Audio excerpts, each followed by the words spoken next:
Hello प्यारे बच्चों, कैसे हैं आप सब।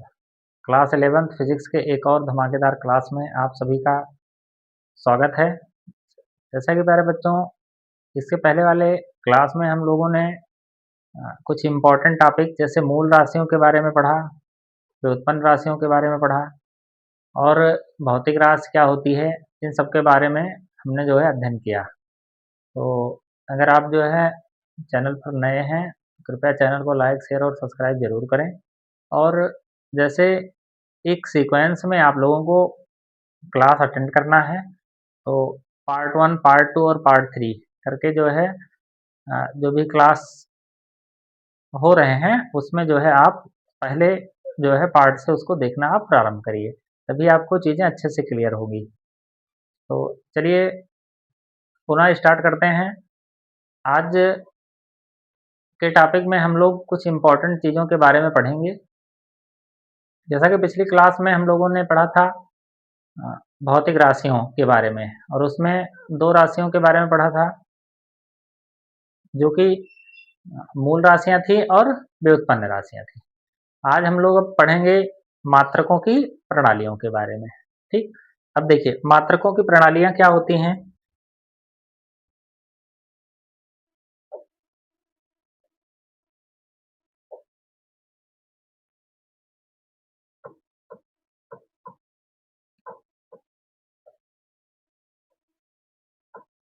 मात्रकों की प्रणालियां,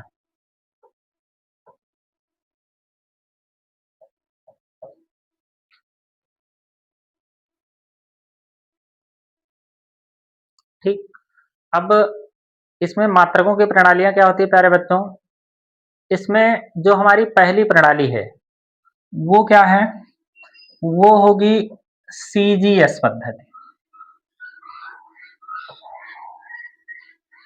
सीजीएस पद्धति मतलब पहली जो हमारी प्रणाली है वो है सीजीएस पद्धति। ठीक, अब देखिए सीजीएस पद्धति क्या होता है। इसको कहते हैं, अगर इसको हिंदी में लिखें तो ये होता है सेंटीमीटर ग्राम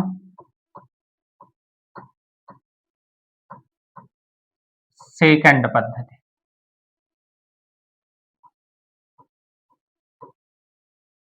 ये हमारा होगा सेंटीमीटर ग्राम सेकंड पद्धति। ठीक, अब देखें अगर इसमें, तो इस पद्धति में क्या करते हैं हम,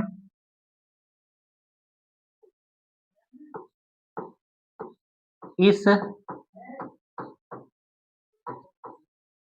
प्रणाली में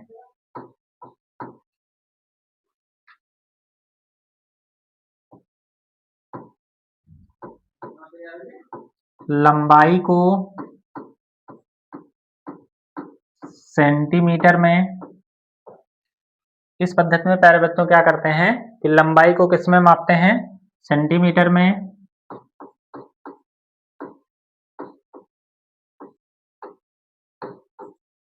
द्रव्यमान को ग्राम में,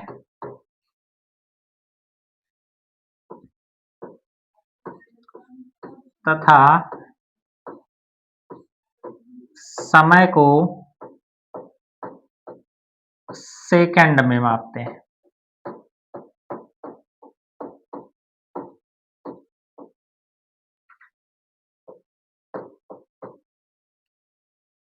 ठीक, तो इस प्रणाली में प्यारे बच्चों लंबाई को किससे मापते हैं, लंबाई को सेंटीमीटर से, द्रव्यमान को किससे मापेंगे, ग्राम, और समय को किस में मापेंगे, सेकंड में।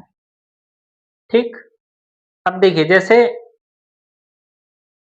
जो ये प्रणाली है हमारी सीजीएस, तो इसमें जब भी हमको किसी भी मात्रक को लिखना होगा तो उसमें हम क्या करेंगे, उसमें अगर लंबाई होगी तो लंबाई के लिए हम सेंटीमीटर का प्रयोग करेंगे, अगर द्रव्यमान होगा तो द्रव्यमान के लिए ग्राम का प्रयोग करेंगे। ठीक, जबकि समय होगा तो समय के लिए हम किसका प्रयोग करेंगे, सेकंड का प्रयोग करेंगे। ठीक, तो इन सब का हम प्रयोग करते हैं इस प्रकार से। और सीजीएस जो प्रणाली है, इस प्रणाली को फ्रेंच प्रणाली भी कहते हैं। कभी-कभार पॉलिटेक्निक का अगर आप एग्जाम देते हैं, तो उसमें कभी-कभार पूछा जाता है कि सीजीएस प्रणाली क्या है? तो अब इस प्रणाली को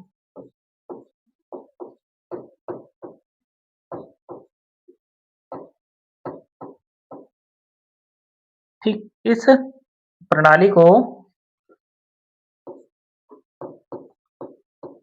फ्रेंच प्रणाली कहते हैं।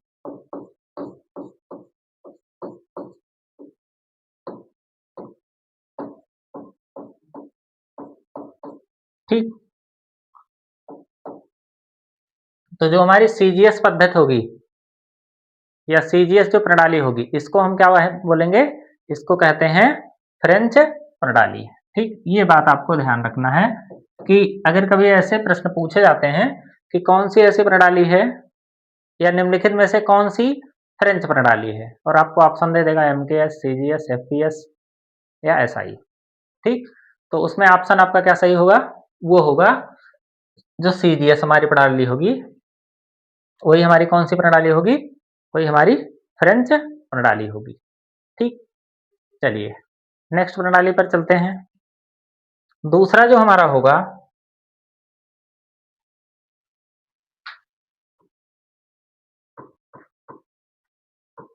वो होगा MKS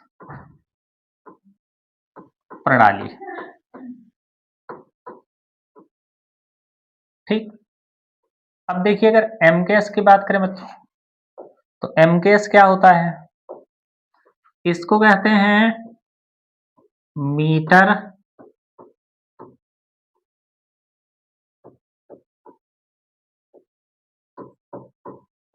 kilogram second. Metre kilogram second पद्धति।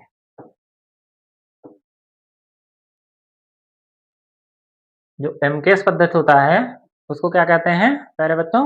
उसको कहते हैं मीटर किलोग्राम सेकंड पद्धति। अब ये क्या होगा? देखिए, अगर हम इस पद्धति की बात करें,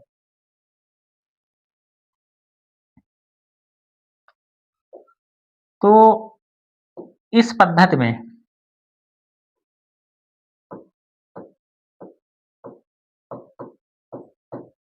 या इस प्रणाली में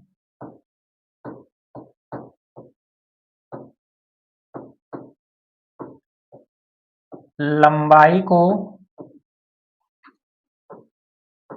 मीटर,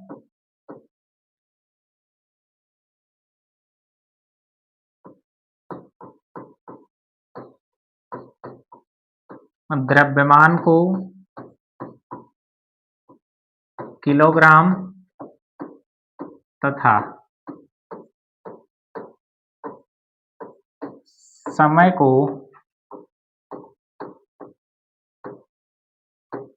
सेकंड में मापते हैं।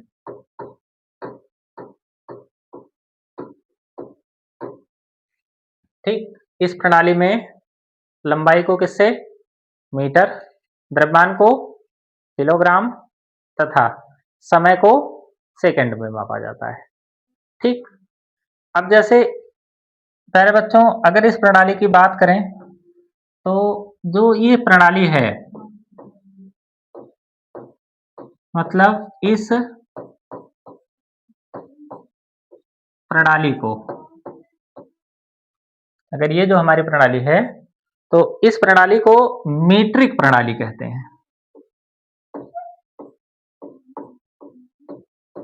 मीट्रिक प्रणाली कहते हैं। ठीक, तो इस प्रणाली को प्यारे बच्चों कौन सी प्रणाली बोलते हैं? इसे कहते हैं मीट्रिक प्रणाली। तो जो हमारा ये एमकेएस पद्धति है, तो इस पद्धति को अगर देखें तो ये है हमारी मीट्रिक प्रणाली। ठीक, अब चलिए तीसरी पद्धति की अगर हम बात करें इसमें, तो वो होगा एफपीएस पद्धति।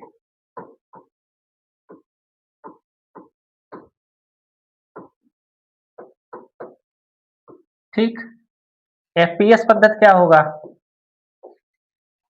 इस पद्धति में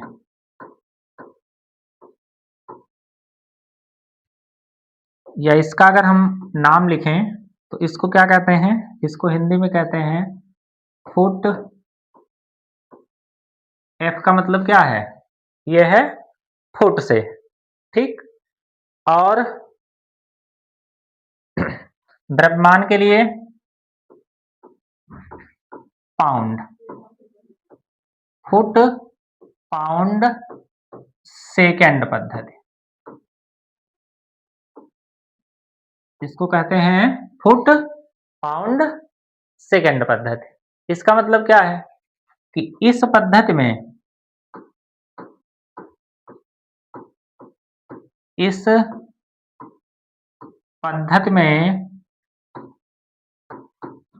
लंबाई को फुट से,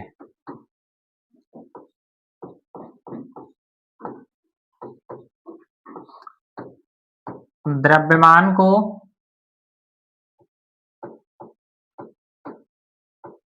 पाउंड से,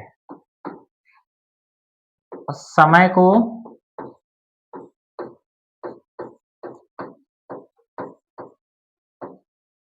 सेकंड में मापते हैं।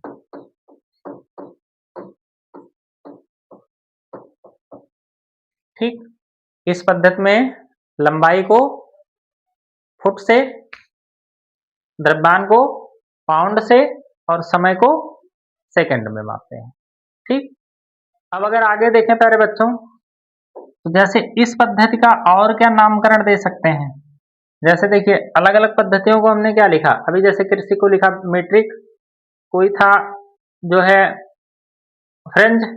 तो अब ये जो प्रणाली होगी ये कौन सी होगी? ठीक, तो इस प्रणाली को क्या कहते हैं? ब्रिटिश प्रणाली कहते हैं।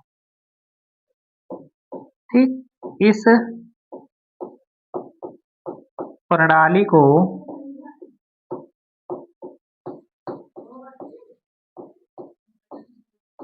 ब्रिटिश प्रणाली कहते हैं।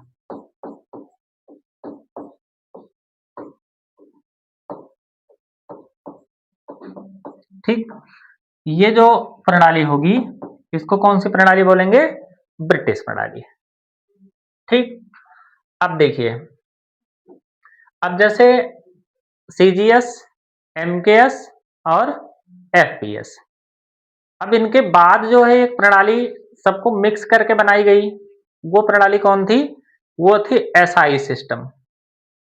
वो जो प्रणाली है वो क्या है? वो है एसआई सिस्टम।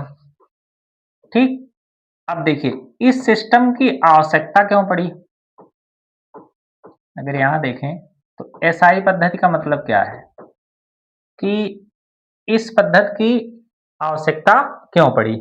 ये है system of international derived units, system of international derived unit इसे कहते हैं, जिसे क्या कहते हैं? SI system.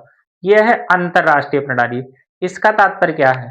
देखिए, जैसे अगर इसको हम समझें तो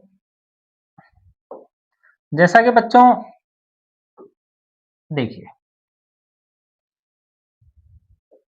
अगर यहां हम थोड़ा सा ध्यान दें तो देखिए जैसे दो देश हैं, मान लीजिए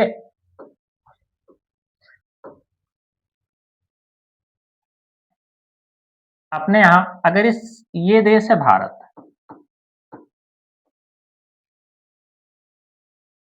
ठीक, अब अगर भारत में क्या चलता है? यहां चलता है मान लो रुपया,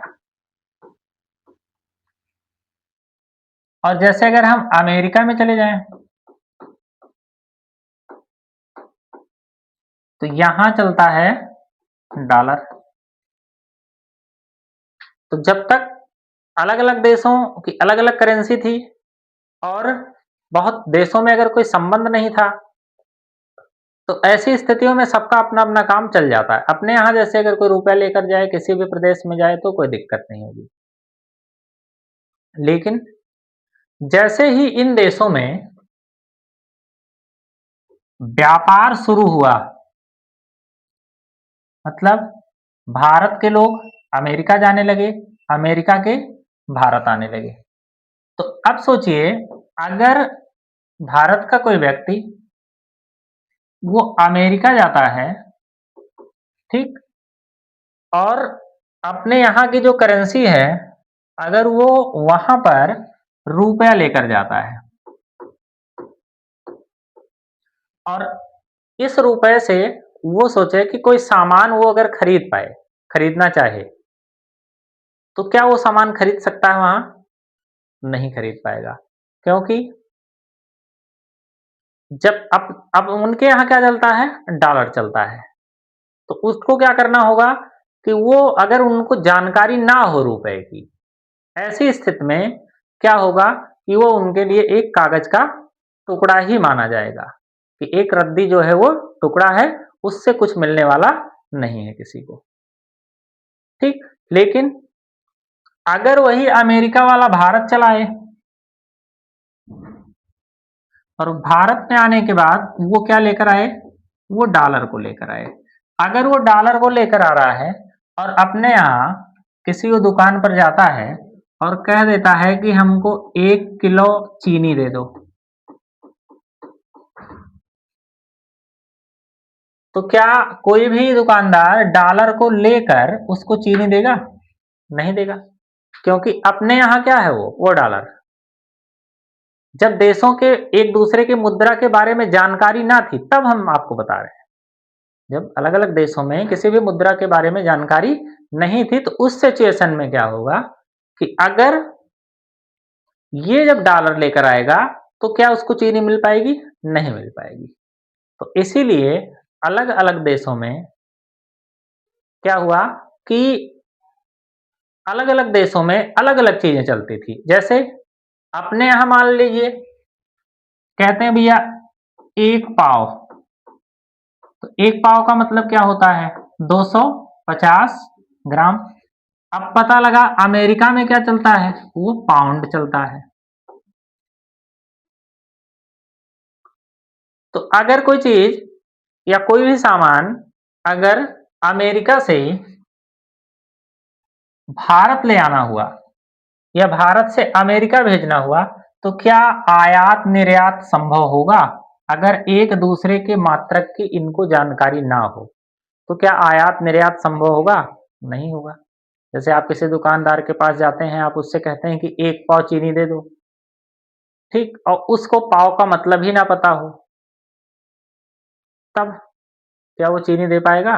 नहीं दे पाएगा। तो वैसे ही क्या हुआ कि जब इन देशों में आयात-निर्यात नहीं हो पा रहा था, तो उसके लिए इन्होंने क्या किया कि एक प्रणाली विकसित की, जो कि क्या था? SI system. तो आशा करते हैं कि एसआई सिस्टम के बारे में आप समझ गए होंगे। तो ये माना गया कि ये अंतरराष्ट्रीय प्रणाली है कि मतलब इसके बारे में पूरा विश्व जो है वो जानेगा। ठीक? अब इस प्रणाली के अंतर्गत क्या करते हैं? इसे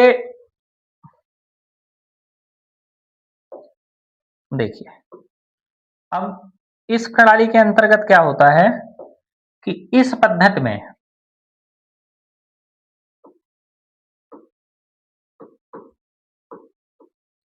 या कह सकते हैं कि यह एमकेएस का बृहद रूप है।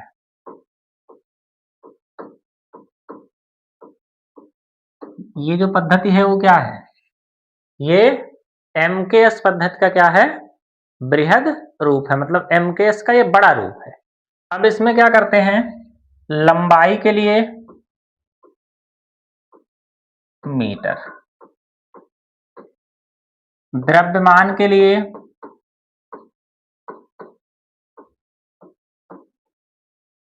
किलोग्राम, समय के लिए सेकेंड,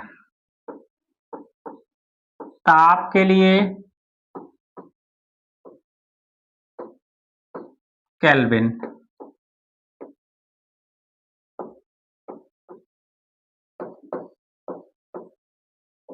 विद्युत धारा के लिए एम्पियर,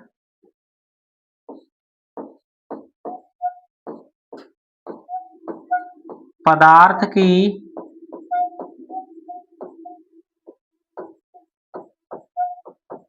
आणविक मात्रा के लिए मोल, और ज्योति तीव्रता के लिए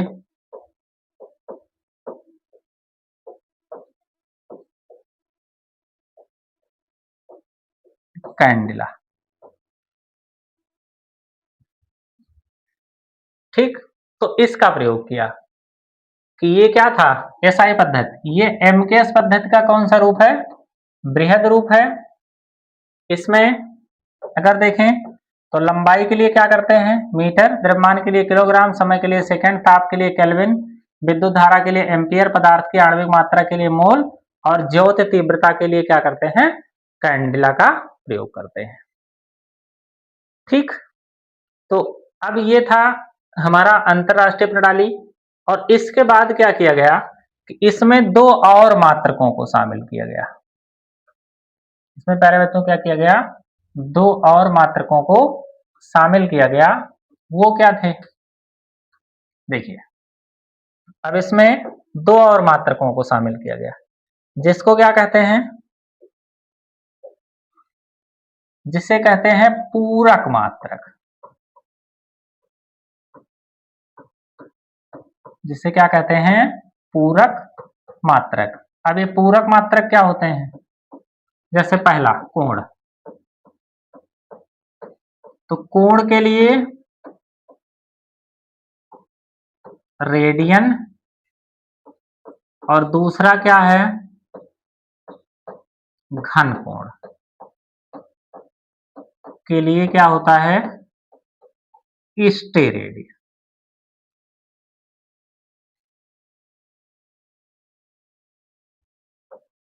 ठीक, स्टे रेडियन। तो ये जो दोनों राशियां हैं, ये कौन सी राशियां हैं, ये है पूरक राशियां।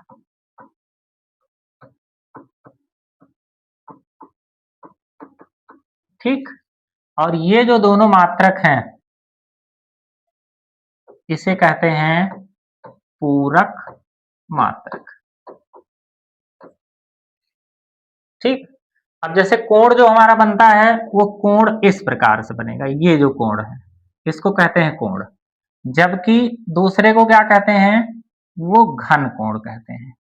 यहां पर इस आकृति द्वारा जो ये कोण बना है इसको कहते हैं घन कोण। मतलब ये जो हमारा कोण होगा यहां पर इसको कहेंगे घन कोण, मतलब ये होगा ठोस कोण हमारा, या घन कोण जो भी कहना चाहें आप। ठीक, तो ये होगा कोण। ठीक, और ये क्या है, ये है घन कोण। तो इसका जो मात्रक होगा वो होगा रेडियन, और जबकि इसका जो मात्रक होगा वो क्या होगा, स्टेरेडियन।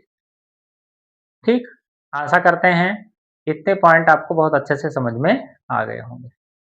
ठीक, चलते हैं अपने नेक्स्ट पॉइंट की ओर। अब हम पढ़ेंगे कुछ और इम्पोर्टेंट चीजों को, जो कि होगा बीमा के बारे में। ठीक, अब जिसका यूज काफी ज्यादा है, 11th में भी मिलेगा, पूरे हर एक चैप्टरों में इसका यूज है, और 12th में भी पूरे हर एक चैप्टरों में इसका यूज है। तो इसको आप अच्छे से सीखना है आपको, और अगर आप लास्ट तक बने रहते हैं तो निश्चित तौर पर आप चीजों को बहुत अच्छे से क्लियर कट सीख कर जाएंगे।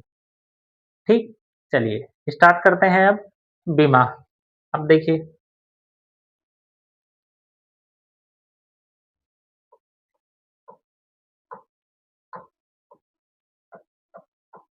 देखिए बीमा क्या होगी,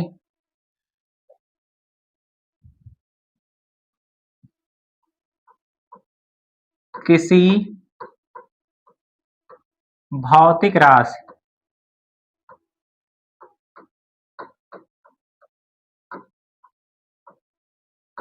की विमा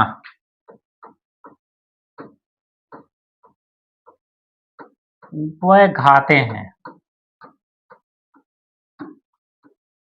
किसी भौतिक राशि की विमा वह घाते हैं जो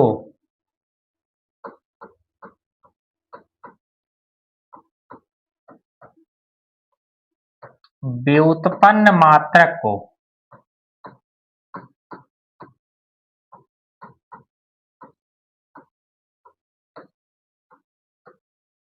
व्यक्त करने के लिए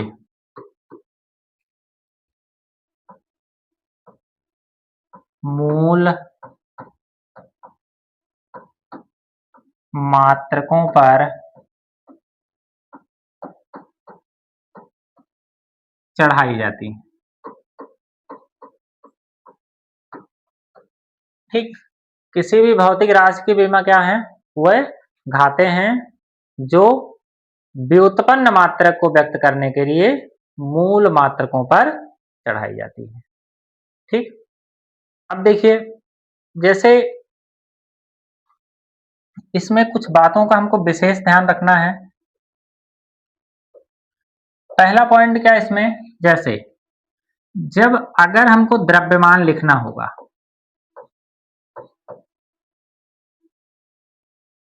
तो द्रव्यमान के लिए हम क्या लिखते हैं, m। हमेशा जब भी हम विमा को लिखेंगे तो बड़े वाले कोष्ठक में हमको उसको बंद करना है। तो जहां भी द्रव्यमान होगा, द्रव्यमान के लिए हम क्या लिखेंगे, हमेशा m लिखेंगे। अगर लंबाई होगी कहीं पर भी, अगर लंबाई का जिक्र होगा तो लंबाई के लिए प्यारे बच्चों क्या लिखेंगे, l। अब लंबाई में और भी बहुत सी चीजें आ जाएंगी, जैसे देखिए लंबाई में और क्या आएगा, इसके अतिरिक्त, इस लंबाई के अतिरिक्त अगर देखें तो इसमें क्या क्या होगा, जैसे दूरी,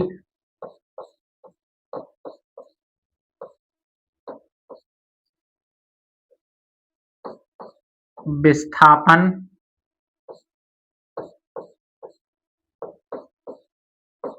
चौड़ाई,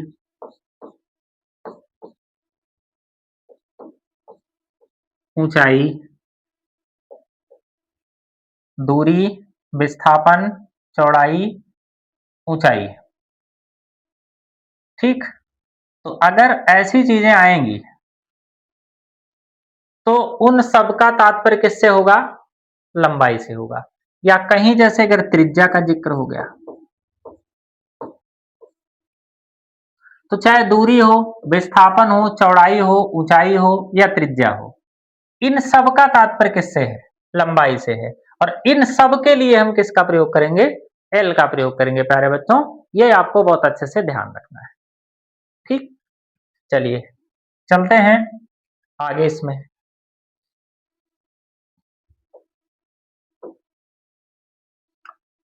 द्रव्यमान के लिए m, लंबाई के लिए l। अब जैसे अगर कहीं समय रहेगा तो समय के लिए किसका प्रयोग करेंगे, t का प्रयोग करेंगे। t का मतलब टाइम, लेंथ का मतलब लंबाई, मास का मतलब क्या हो जाएगा, द्रव्यमान। समय के लिए t हो गया। अब जैसे अगर कहीं ताप लिखा है तो टेम्परेचर के लिए क्या लिखेंगे, चाहे थीटा लिखें या फिर k भी लिख सकते हैं। ठीक, और अगर विद्युत धारा कहीं मिलेगी तब क्या होगा,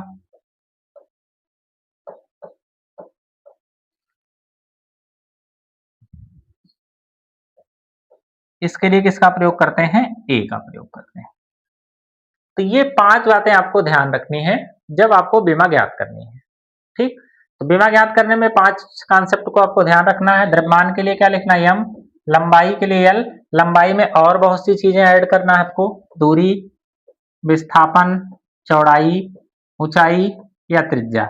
इन सब का तात्पर्य है लंबाई से, और सबके लिए किसका प्रयोग करेंगे, एल का प्रयोग करेंगे। समय रहेगा तो समय के लिए टी, ताप रहेगा तो थीटा या के, और अगर विद्युत धारा है तो उसके लिए किसका प्रयोग करना है हमको, ए का प्रयोग करना है। ठीक, तो अब देखें अगर, तो जैसे इसमें आपको भौतिक राशि के बारे में बताया ही गया था पहले। भौतिक राशियाँ क्या होती हैं? वह राशियाँ जिसे मापा या तौला जा सके, भौतिक राशियाँ कहलाती हैं। अब व्युत्पन्न मात्रक के बारे में आपको बताया गया है और मूल मात्रक। अब जैसे मूल राशियों के मात्रक को मूल मात्रक कहते हैं और व्युत्पन्न राशियों के मात्रक को व्युत्पन्न मात्रक कहते हैं। ठीक, तो अब देखें यहाँ पर, अब आगे अगर देखें तो बीमा निकालना हम सीखते हैं कि कैसे हम बीमा को निकालते हैं। ठीक, देखिए बहुत ही आसान है, एक बार आप कॉन्सेप्ट को पकड़ ले जाएंगे तो बहुत अच्छे से चीज़ों को आप सीख पाएंगे। ठीक, तो लगातार आप चैनल पर बने रहें और चैनल को लाइक, शेयर और सब्सक्राइब जरूर करें। आपकी पढ़ाई जो है निरंतर बिना किसी बाधा के जो है बहुत अच्छे से चलती रहेगी और पूरा आपको फुल कॉन्सेप्ट पढ़ाया जाएगा। ठीक, चलिए, तो यहाँ पर अगर हम देखें तो सबसे पहले जिसकी हमको बीमा निकालनी है, जैसे पहली जो राशि हमारा है वो क्षेत्रफल मान लेते हैं।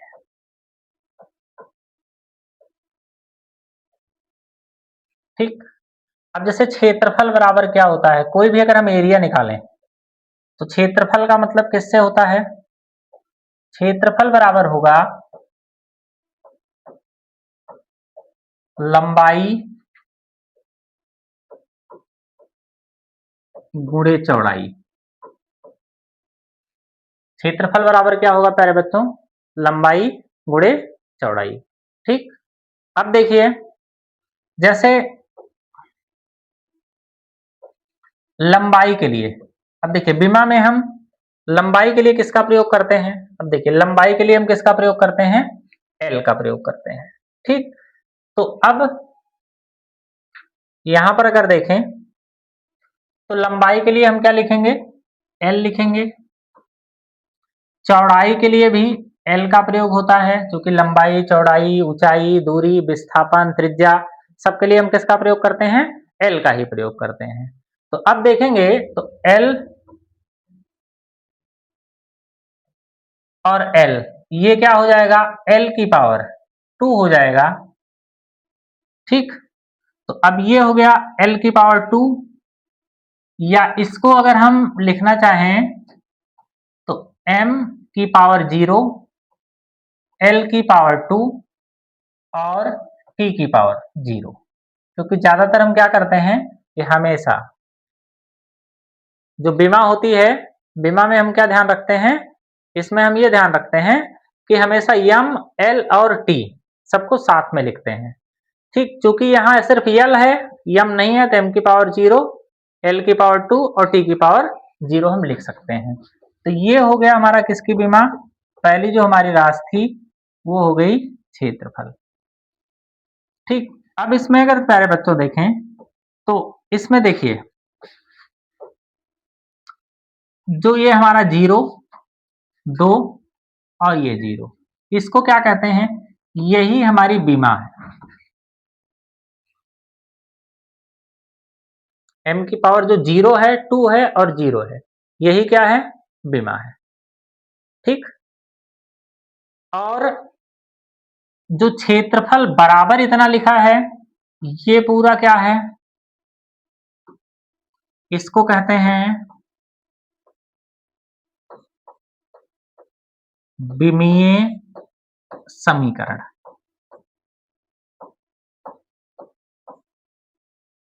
ठीक, इसको क्या कहते हैं? विमीय समीकरण।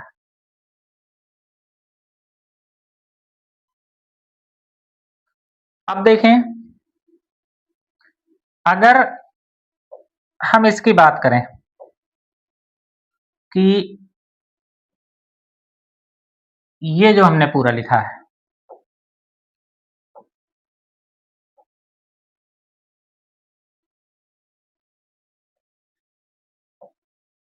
ये जो पूरा है यहां तक, ये क्या है? इसको कहते हैं विमीय सूत्र। ठीक, तो आशा करते हैं आपको ये कॉन्सेप्ट बहुत अच्छे से समझ में आ गया होगा कि बीमा क्या होती है, विमीय सूत्र क्या होता है और विमीय समीकरण क्या होता है। तो ऐसे प्योर कॉन्सेप्ट आपको इसी चैनल पर आपको देखने को मिलेंगे।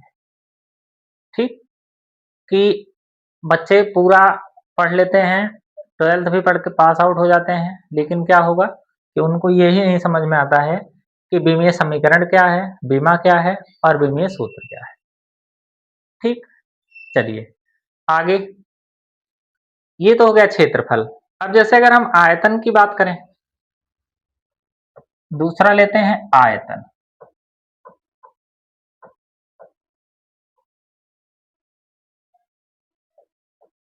आयतन बराबर क्या होता है, किसी का अगर आयतन देखें तो ये होता है लंबाई गुणे चौड़ाई और गुणे ऊंचाई।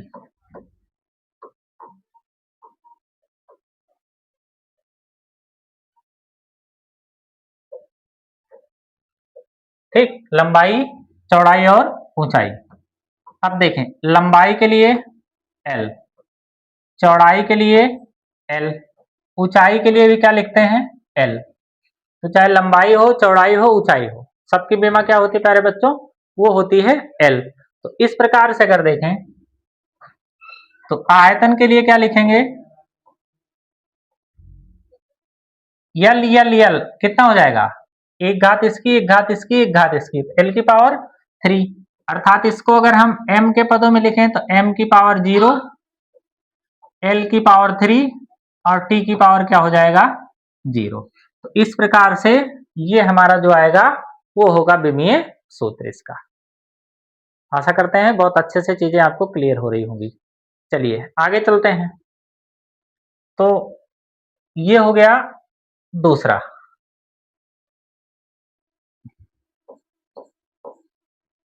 अब देखिए अगर चाल की बात करें तो चाल बराबर क्या होता है, ये होता है दूरी बटा समय। पहले बच्चों चाल बराबर क्या होता है, दूरी बटा समय। दूरी के लिए क्या लिखते हैं, दूरी का मतलब है लंबाई से L, समय का मतलब है T। जब ये ऊपर चला जाएगा तो क्या होगा, LT की पावर -1। तो ये हो जाएगी हमारी किसकी बीमा, चाल की बीमा। ठीक, चलिए आगे तीसरा। अगर बेग की बीमा देखें तो बेग बराबर प्यारे बच्चों क्या होता है, विस्थापन की समय दर को वस्तु का बेग कहते हैं। तो बेग बराबर होता है विस्थापन बटे समय। अगर बेग की बात करें तो बेग बराबर क्या होगा, विस्थापन बटे समय। तो अब बेग की बीमा क्या निकल कर आएगी, देखिए विस्थापन का मतलब किससे है, लंबाई से है, क्योंकि विस्थापन के लिए भी किसका प्रयोग करते हैं, L का प्रयोग करते हैं। तो ये हो गया L। समय के लिए क्या लिखते हैं, T लिखते हैं। इसको ऊपर लेकर जाएंगे तो LT की पावर क्या हो जाएगा -1। तो ये हो जाएगी किसकी बीमा, बेग की बीमा। तो बेग की बीमा हो जाएगी LT -1। ठीक, आगे चलते हैं। अब देखिए अगला है त्वरण। त्वरण बराबर क्या होता है, त्वरण बराबर होगा वेग परिवर्तन अपान समय। तो वेग परिवर्तन की दर को क्या कहते हैं, त्वरण कहते हैं।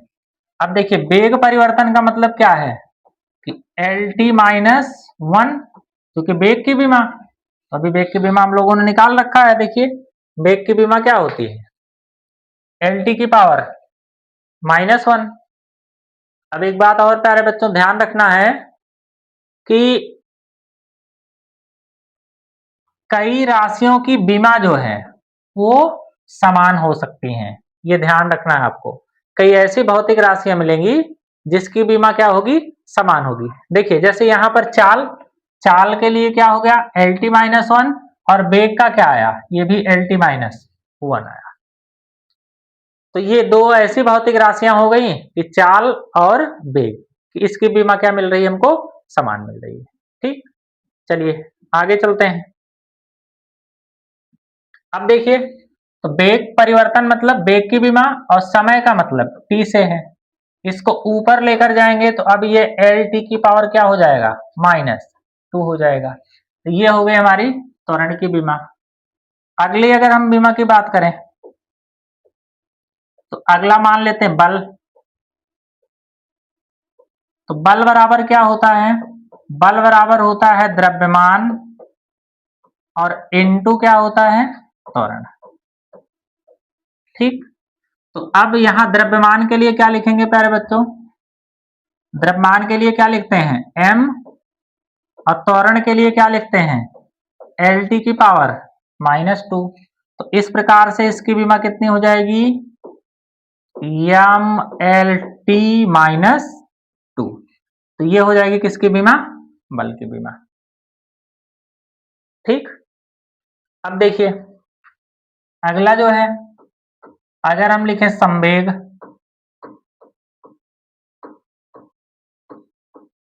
तो संवेग बराबर क्या होगा, संवेग बराबर होता है द्रव्यमान और बेग का गुणनफल, क्योंकि द्रव्यमान और बेग के गुणनफल को क्या कहते हैं, संवेग कहते हैं। ठीक, अब देखिए द्रव्यमान के लिए क्या लिखते हैं m, बेग के लिए क्या लिखेंगे LT-1। तो अब ये हो जाएगा MLT-1। तो ये हो जाएगा किसकी बीमा, संवेग। देखिए जैसे अभी बेग की बीमा हम लोग पहले से लिख चुके हैं, तो LT-1 होता है, तो बेग के स्थान पर हम इतना लिख सकते हैं। ठीक, चलिए आगे चलते हैं।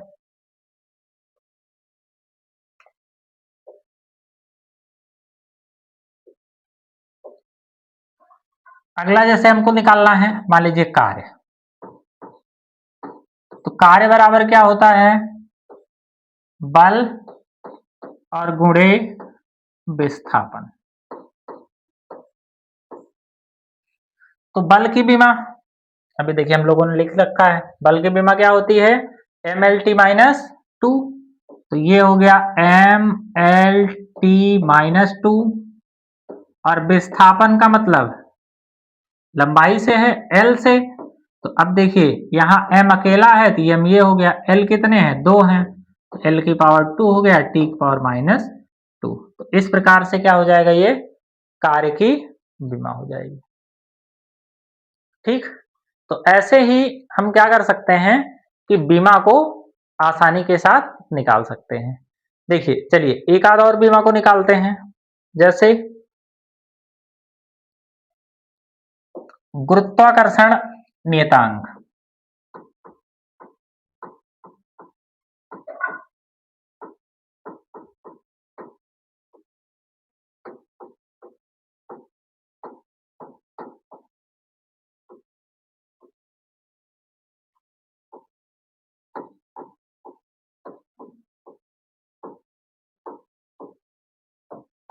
जी की बीमा। अब देखिए गुरुत्वाकर्षण नियतांक जी की बीमा क्या होगी, देखिए अगर गुरुत्वाकर्षण नियतांक के लिए देखें तो F बराबर क्या होता है, G m1 m2 अपान r स्क्वायर। ठीक, 9th में आप लोग इसके बारे में पढ़े होंगे। कि देखिए अगर नहीं पढ़े हैं तो क्या होगा कि इसमें क्या होता है कि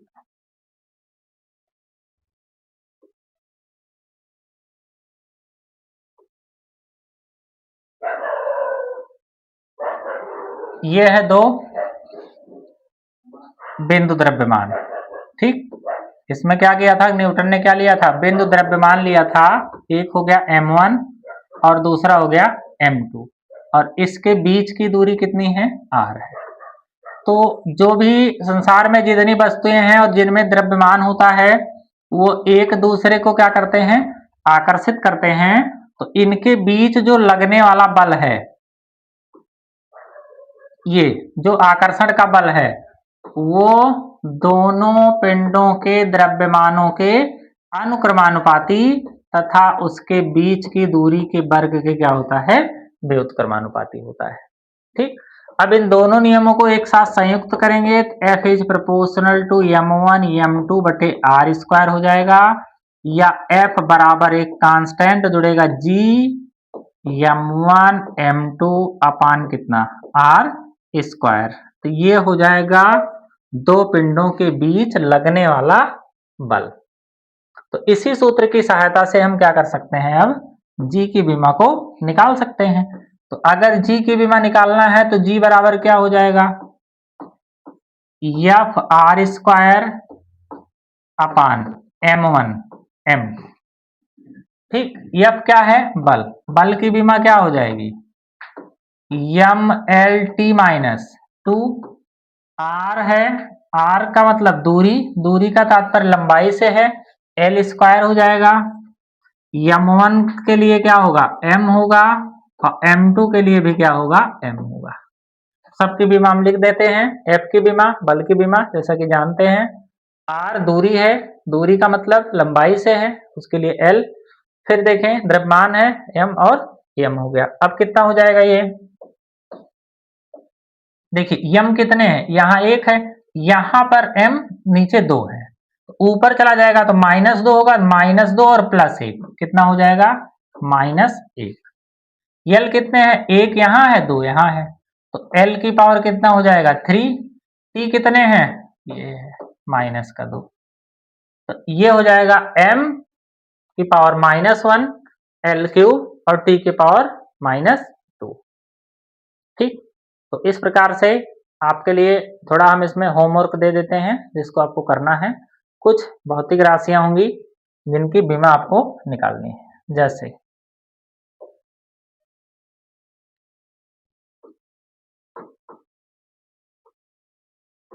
पहला आपको निकालना है सामर्थ्य। ठीक, सामर्थ्य बराबर क्या होता है, कार्य बटे समय। दूसरा निकालना है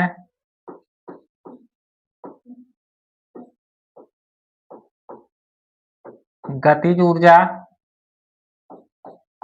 ये होगा हाफ एम वी स्क्वायर। ठीक, जहां पर क्या होगा कि ये हाफ, ये है कांस्टेंट, इसकी कोई भी बीमा नहीं होगी। ठीक, कोई किसी भी संख्या की बीमा नहीं होती है। तीसरा प्रश्न जो आपको निकालना है वो होगा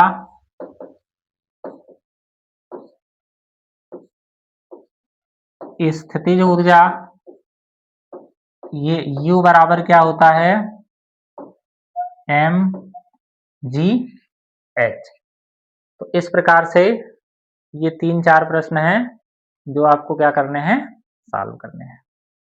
ठीक, तो आशा करते हैं बीमा जो है आप निकालना बहुत अच्छे से सीख गए होंगे। तो ऐसे ही बहुत सी राशियां हैं जिनके हम बीमा को क्या कर सकते हैं, निकाल सकते हैं। जैसे अगर हम घनत्व के बारे में निकालना चाहें तो घनत्व बराबर क्या होता है, ये होता है द्रव्यमान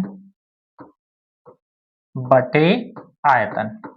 देखिए आपको अगर सूत्र नहीं याद है तो कोई बात नहीं है, जैसे आगे चैप्टर आप पढ़ते जाएंगे वैसे वैसे सूत्र आपको धीरे धीरे याद होता रहेगा। आपको सिर्फ यहां से अभी निकालना ही सीखना है कि हम बीमा को किस प्रकार से निकालेंगे। जैसे एक और मान लीजिए लिखते हैं दाब, दाब बराबर क्या होता है, ये होता है बल बटे क्या होगा क्षेत्रफल।